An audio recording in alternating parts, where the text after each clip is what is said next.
Bonjour à tous, bienvenue chez Kalim. Alors, de l'amour inconditionnel.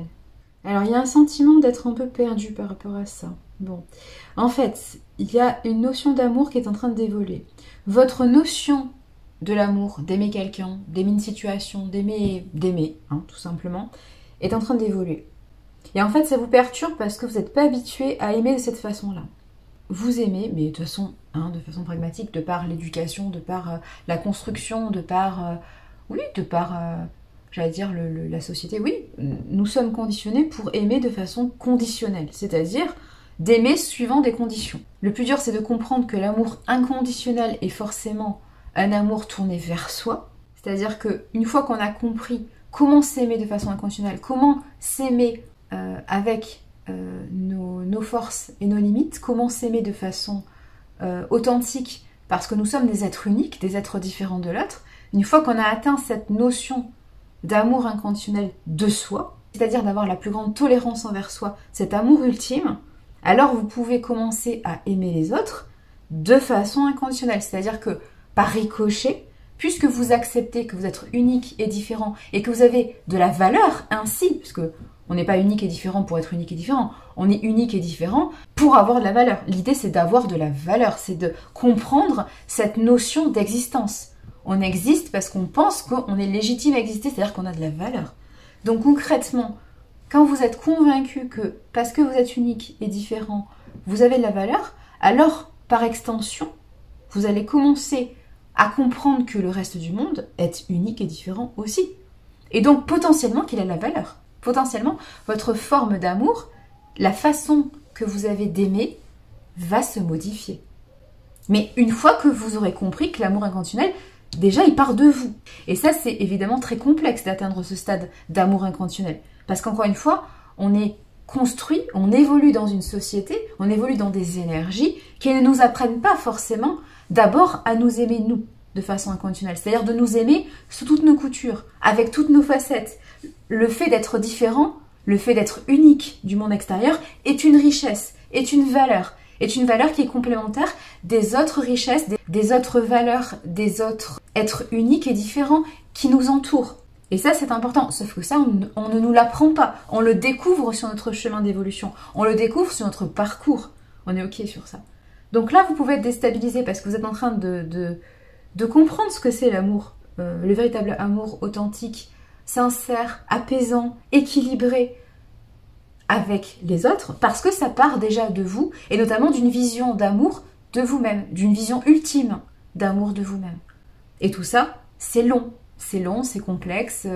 Tout ça, il faut nettoyer en fait toute la notion d'amour conditionné qu'on vous a appris, et c'est déjà pas mal d'apprendre à aimer, donc c'est déjà pas mal, je veux dire. Aimer quelqu'un de façon conditionnée, c'est déjà mieux que de pas aimer du tout. Donc j'ai envie de vous dire, c'est déjà une première approche, mais ce n'est pas un amour purement équilibré. Sous-entendu, la personne, quand elle ne répond plus à vos conditions, vous ne l'aimez plus. On est OK sur ça. C'est ça la définition de conditionné. Donc concrètement, un amour équilibré, c'est forcément un amour inconditionnel. Mais pour atteindre ce degré d'amour inconditionnel envers les autres, il faut un travail sur soi qui est énorme, forcément. C'est votre but en tant qu'être, en fait. Mais quand vous rapportez ça, parce que l'amour inconditionnel, ça peut paraître très abstrait, mais quand vous rapportez ça à une logique qui est que si vous vous acceptez tel que vous êtes, vous vous aimez tel que vous êtes, et vous savez que vous êtes unique, c'est comme ça que vous avez la valeur, il y a fort à parier que du coup, vous aurez la même approche avec les êtres autour de vous. Donc forcément, vous allez déporter cette façon d'aimer et d'accepter la différence sur les autres, en fait. Donc c'est ça qui va vous amener à l'amour inconditionnel progressivement de l'autre. C'est ça qui va vous amener progressivement à l'amour inconditionnel de l'autre. Mais déjà, il faut faire un gros travail sur vous, sur votre estime de vous-même, sur votre amour de vous-même. Ça se fait pas du jour au lendemain, en fait, c'est ça que je veux vous dire. Pour autant, c'est pas impossible, clairement, c'est pas impossible.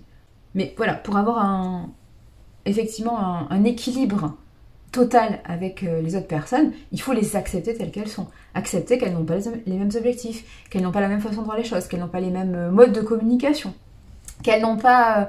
la même capacité, la même créativité. Mais pour autant, elles sont très intéressantes à côtoyer.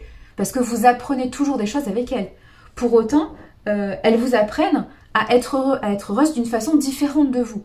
Alors bien sûr, tout n'est pas bon à apprendre. Vous n'allez pas copier à chaque fois qu'on vous montre quelque chose de différent. Mais il y a des choses qui vont vous inspirer. Il y a des choses qui vont vous remettre en cause. Il y a des choses qui vont vous faire réfléchir.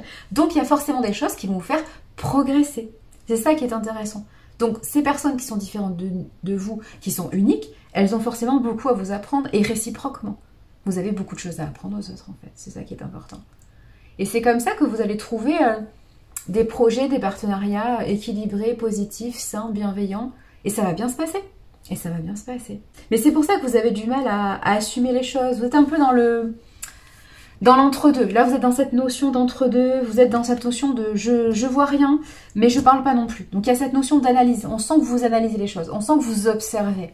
Ouais. Vous commencez à comprendre que les autres, de toute façon, ils n'ont pas vocation à être pareils que vous. Les personnes ont vocation à être différents.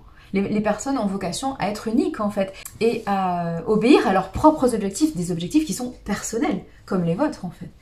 Donc, vous commencez à comprendre ça. Et du coup, vous commencez à mieux observer ou à mieux regarder les choses de loin, à distance, encore de façon discrète. Parce que vous ne vous sentez pas encore assuré dans vos propos, dans vos actes, dans votre façon de faire.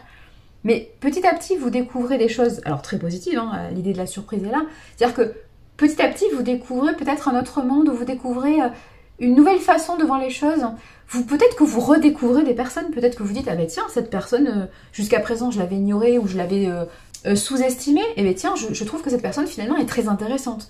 Je trouve que ce projet, finalement, est hyper constructif. Je trouve que cette relation, en fait, m'apporte beaucoup. Alors qu'au départ, vous étiez plus, forcément, dans cet amour conditionné, donc dans cette vision peut-être un peu trop stricte ou un peu trop protectrice pour vous. Du coup, vous n'aviez peut-être pas compris ce que cela pouvait vous apprendre ou vous apporter. Là, du coup, vous avez peut-être un temps de réflexion par rapport à ça, mais du coup, un temps d'analyse qui est beaucoup plus en profondeur. Et du coup, vous arrivez à comprendre ce que vous pouvez retirer, apprendre, comprendre, et comment vous équilibrer. Ouais, il y a cette notion-là. Donc, du coup, c'est très positif. Vous êtes, à mon avis, agréablement surpris de certaines rencontres ou de certains projets ou de certaines énergies, de certaines situations. Hein, vous vous apercevez que finalement quelque chose qui était anodin, ne l'est pas. Et c'est super intéressant parce que ça vous ouvre des perspectives en fait. Ouais, il y a vraiment cette idée-là, cette célébration de cette nouvelle énergie d'amour, cette nouvelle façon de voir les choses en fait. Voilà. Mais c'est pas incompatible avec ce que vous avez appris et ce que vous avez construit dans votre vie. On est ok. C'est juste une façon d'agrandir votre périmètre, d'agrandir votre visibilité, d'agrandir votre façon de construire les choses, d'être en harmonie avec les autres. Mais ça n'est pas contraire forcément. Alors, il y a des choses que vous allez devoir nettoyer parce que c'était de l'autosabotage ou de la restriction et que ça ne répondait pas à de l'amour de vous-même. Mais il y a des choses qui sont compatibles avec votre ancien vous, on est ok. Il y a des choses que vous apprenez aujourd'hui qui sont compatibles avec ce que vous avez construit. Tout n'est pas à lâcher, tout n'est pas à nettoyer, donc ne vous inquiétez pas en fait, vous avez fait quelque chose de très beau, vous avez fait un très beau parcours et vous continuez à faire ça, vous continuez à apprendre cet amour inconditionnel. Donc je veux dire, rien n'est perdu, tout se transforme en fait. Ne vous inquiétez pas pour ça, l'énergie elle est en totale transformation et reconstruction constamment. Et c'est justement parce que vous allez laisser les choses se faire et se transformer que ça va mieux se passer pour vous. Mais oui, on sent qu'il y a la surprise, on sent qu'il y a de l'intérêt, on sent qu'il y a un regain de vitalité, de dynamisme, de joie, de plaisir, de passion. Pourquoi pas, ça peut être une passion que vous découvrez. Oui, pourquoi pas, vous découvrez, alors pour quelqu'un, pourquoi pas, mais vous découvrez peut-être une passion pour une culture, pour un livre, pour un voyage, ou pour une activité. Je donne un exemple comme ça. Et vous allez vous découvrir une passion pour l'aventure. Et qu'avant on vous dit ah ouais mais non je suis pas artiste, je suis pas un artiste, je sais pas trop dessiner, je sais pas trop peindre. Et finalement vous y mettez parce que vous êtes initié par quelqu'un ou comme ça parce que c'était l'opportunité, l'occasion. Vous vous laissez guider et en fait vous découvrez ça et vous vous dites mais c'est super. J'ai pas besoin de savoir peindre ou dessiner, j'ai juste besoin de me laisser guider. Dans le résultat, ce qui est important, c'est pas que ça soit dans les galeries d'art. Ce qui est intéressant, c'est que vous avez fait quelque chose de vous-même, intuitivement, sans règles particulières, et vous trouvez ça magnifique parce que ça vous fait du bien en fait, ça vous libère l'esprit. On est ok sur ça. Et pareil pour une relation, pareil pour une situation ou une personne, c'est ça qui est intéressant, c'est de vous redécouvrir en fait. Et redécouvrir dans l'amour inconditionnel. Vous êtes différent, vous êtes unique, ce que vous produisez ou ce que vous faites a forcément de la valeur. Et notamment dans cette découverte, dans cette nouvelle découverte de relations, de situations, de personnes, d'activités. C'est ça qui est intéressant. Et ça, vous êtes en train de le vivre. C'est ça qui vous amène beaucoup de surprises. Du coup, félicitations. Il y a peut-être cette notion de rencontrer de nouvelles communautés aussi, de rencontrer de nouvelles personnes, d'intégrer de nouveaux cercles, voilà. Mais c'est vraiment quelque chose de très positif. On est vraiment dans une espèce d'amour de plus en plus inconditionnel, de plus en plus équilibré. Ouais, on est vraiment dans des partenariats de plus en plus positif et sain et bienveillant en fait. Hein. Vous êtes vraiment dans quelque chose comme ça, ouais. Mais ça fait du bien de se redécouvrir aussi. Hein. Ça fait du bien. Allez, prenez grand soin de vous. Matanez.